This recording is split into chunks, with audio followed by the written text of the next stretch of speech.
Hello and welcome to Play PKN, the weekly video bulletin of the top news stories on PKN Packaging News, Australia's media hub for the packaging industry.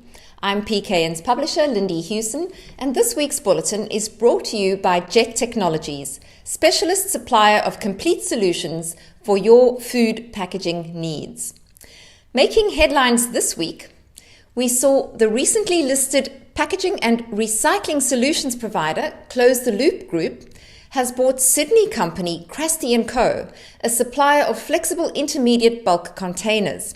This acquisition, which is the second in quick succession since Close the Loop's listing on the ASX in November last year, follows the purchase of Oceania Agencies, a commercial and bulk seafood packaging supplier, in December last year.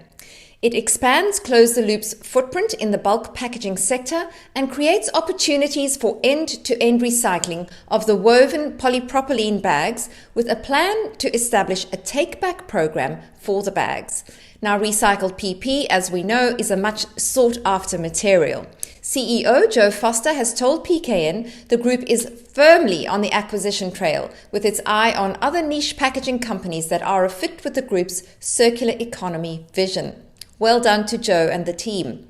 In other business news, local core flute manufacturer Corex Plastics is acquiring Megara, Australian manufacturer of graphics-grade solid polypropylene sheet and point-of-sale display, consumer packaging and other products.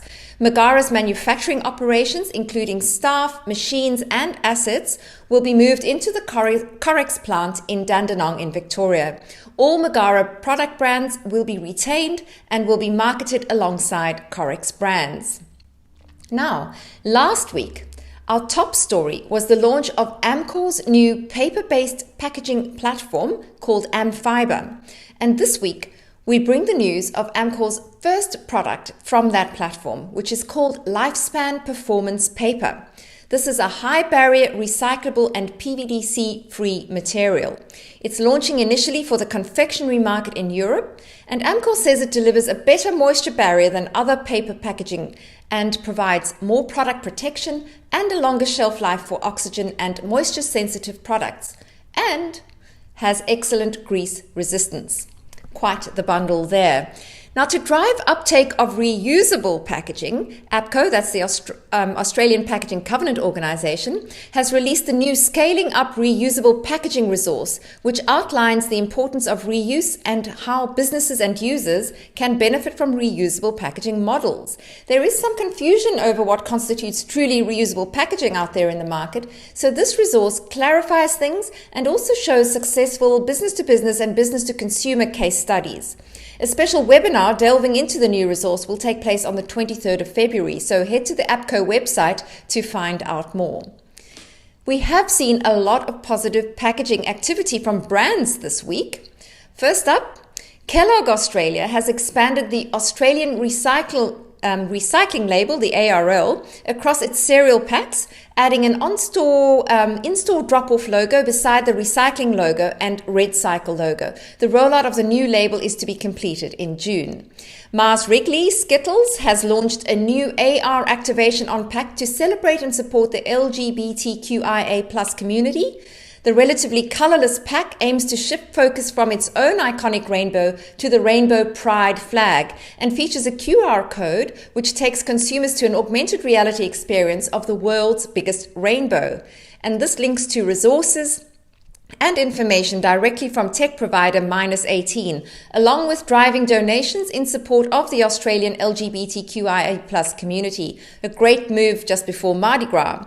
Now, an interactive pack of a different kind comes from Opal and McDonald's, who teamed up to create vibrant and interactive Happy Meal boxes that showcase box office hit movie Space Jam: A New Legacy.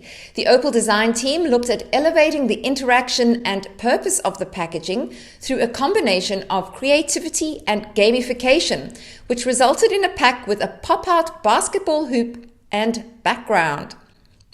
Now, Cadbury has launched 10 special edition dairy milk packs to mark 10 decades of iconic moments in Australian in Australian history since the production of Cadbury chocolate started in Tasmania 100 years ago.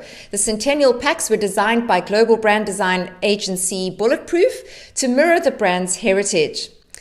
Now, with all this exciting packaging innovation on the go in our market, it is timely to remind brand owners and packaging converters and packaging innovators that the Australasian Packaging Innovation and Design Awards, the PIDAs as we know them, are now open to Australian and New Zealand companies to enter.